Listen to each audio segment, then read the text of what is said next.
Ouais, oui, je vois Spyro.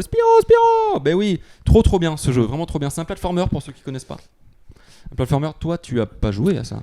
Moi, j'avais pas la première PlayStation. J'ai eu la PlayStation 2 avant la PlayStation 1, je crois. Je sais plus trop comment ça s'est passé à cette époque. J'étais Sega Maniac. Je veux bien que tu nous racontes. Moi, j'étais Sega Maniac. Donc, T'étais j'avais Sega la Maniac Saturn. Ah, Sega does what Nintendo don't. Je suis assez Ah d'accord oui. avec toi, Pas suivi. Planet Captain, effectivement, sur Spyro. Alors là, c'est le troisième, d'accord ? C'est le troisième opus, qu'on se mette un petit peu dans le contexte.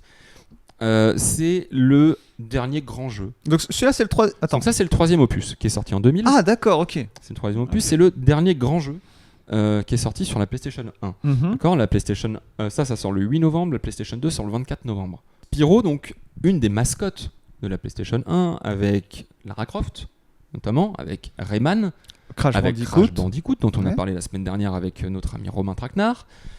Et donc Spyro qui vient sonner le glas un petit peu de la PlayStation 1. C'est pas le dernier gros jeu qui sort sur PS1, parce qu'il y a un petit truc marrant quand même, une anecdote dont on parlera dans 2 semaines sur le dernier très gros jeu qui est sorti sur PS1. Mais ça, c'est le dernier qui a un très gros succès.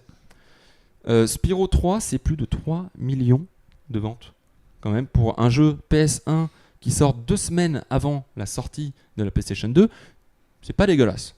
Ouais, c'est pas mal, dégueu. ouais. Et à qui on doit ce jeu ? À qui on doit ? Ah, tu veux dire l'éditeur? Bah, Qui, bon, bah, qui fait ce jeu ? C'était pas on a déjà Ubisoft. dit que c'était Franquin, j'ai pas. Non, c'est pas Franquin. C'est pas Franquin. Dans le chat, s'il y en a qui le savent, qui a fait ce jeu ? Un jeu qui, un studio qui nous fait encore pas mal rêver. Ah non, alors non. J'allais dire Activision. Non, ils ne font plus vraiment rêver, Activision. Ah oui, j'ai l'info, mais je l'ai oublié, merde.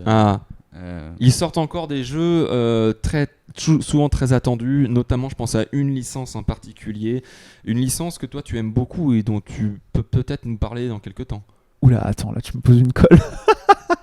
Un sujet que tu aimerais qu'on aborde ce soir. Pas Squaresoft. Pas Squaresoft. Ah oui, c'est ceux qu'on fait.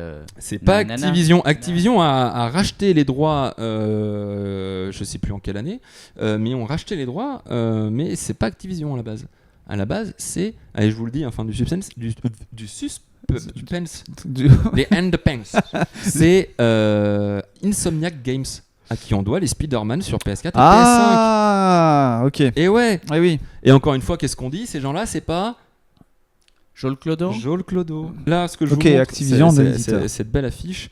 Donc c'est en 2018. Ça claque. Ouais, c'est joli. Non, c'est trop beau. C'est très joli. Donc là, tu as le 1, le 2, le 3. Et donc, en 2018, l'annonce les gars, Spyro, c'est culte. Spyro s'est pété la gueule sur PlayStation 2 parce qu'ils ont sorti des jeux qui étaient de moins en moins bons. Et ils se sont dit, on va quand même faire un remake, parce que c'est la mode des remakes. Oui, ils étaient un peu en retard, parce que les remakes, ça faisait déjà plus de 10 ans qu'on en faisait. Ils se disent, Activision, on va confier le projet à un développeur, ils vont nous faire un remake. Est-ce que vous savez comment ils ont annoncé qu'ils allaient faire un remake aux journalistes ? Là, il y a 2 semaines, on a parlé de Memento.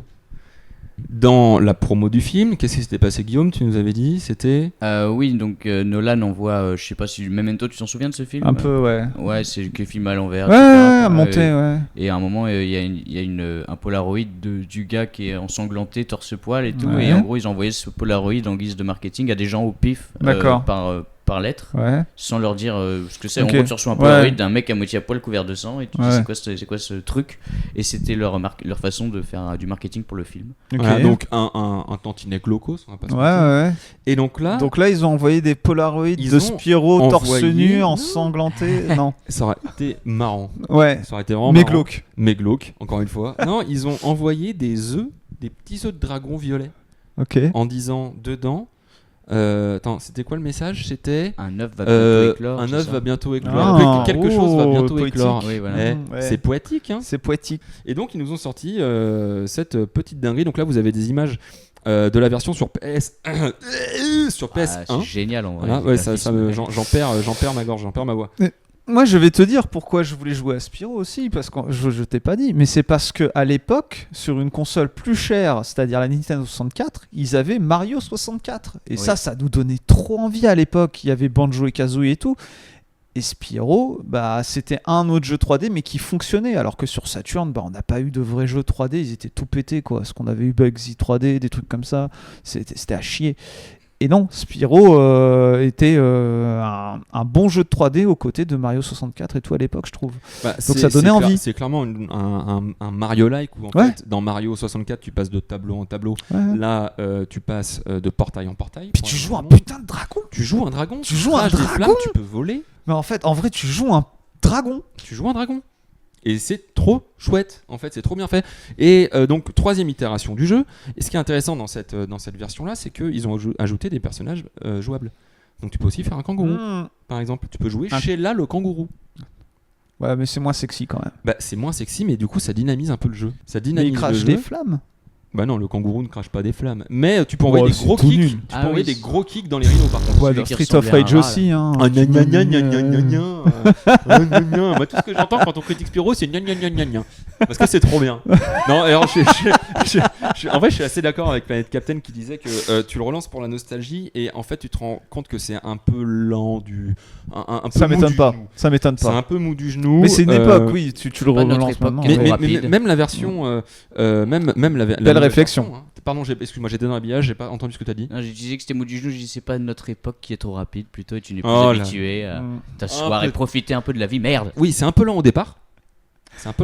Mais finalement, en fait, quand tu passes de monde en monde, c'est de plus en plus compliqué. Donc, faut un peu. Tu sais, c'est un peu comme certaines séries où tu te dis ah non, c'est dommage, tu t'es arrêté à la saison 1. La saison 2, ça devient dingo. Tu vois, je prends The Office par exemple. Tu vois, The Office, la saison 1, t'es en mode genre bon, allez, ok. Ah, Mais dès la saison 2, ouais. on y va, tu vois, c'est vraiment trop bien et tu t'attaches encore plus au personnage. En fait, Ouais. là, il y a un peu de ça. C'est-à-dire que les 2 premiers niveaux, t'es en mode bon. Je le fais parce que voilà, il y a l'émission, donc faut que je bosse un peu le truc, mais tu prends à moitié du plaisir parce qu'en fait, passer 1 heure de jeu, la nostalgie n'est plus là. Ouais. Et en fait, moi je me suis surpris à me dire ah non, en fait, j'ai vraiment envie de continuer, c'est trop bien en fait, c'est trop bien. Ok. C'est un très bon platformer. Alors sur le 1 ou le 3? Sur le 3. Ah, le 3. Le ok. 3. Non, le 1, je l'ai pas retouché depuis quelques années, j'avoue. Ok. Encore une fois, je vous invite régulièrement au cours des émissions de Bonjour 2000 à redécouvrir des jeux, découvrir des films, écouter des musiques qui ne datent pas d'hier. Là, c'est la bonne occasion de retoucher, de revoir ce qui se passait avant dans le jeu vidéo.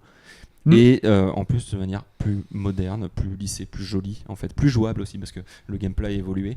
Et donc allez-y, n'hésitez pas si vous avez l'occasion d'y aller.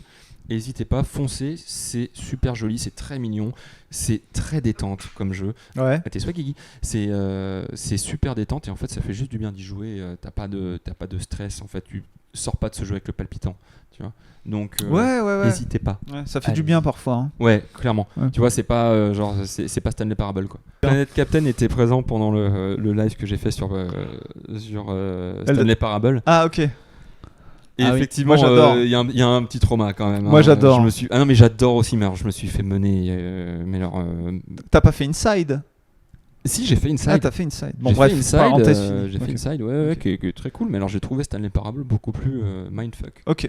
Ouais, Mais c'est ouais. très original comme jeu, hein. C'est vraiment. C'est vraiment génial, mais je me C'est suis fait unique, retourner le cerveau, quoi. Mais il a toujours pas fait Outer Wilds. Mais je l'ai. Ah, Et je l'ai en boîte. Oh. Et je l'ai en boîte. Ouais. Ah Ah, sous Ah. blister. Ah. Encore sous blister, j'attends le bon moment. En fait, j'avais envie de le découvrir avec le chat. Donc je le découvrirai en live. Voilà, j'ai pas envie de. Et moi, j'ai envie de te voir découvrir Outer Eh Wilds. bien, écoute, ce sera avec plaisir. Tu pourras me retrouver sur Levos TV. C'est ça. Tu feras le nom de la chaîne. Bah ouais. En tout cas, voilà, pour finir sur cette parenthèse enchantée qu'est Spyro.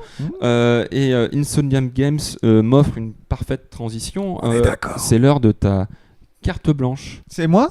Et oui. C'est lui. C'est l'heure de ta carte blanche.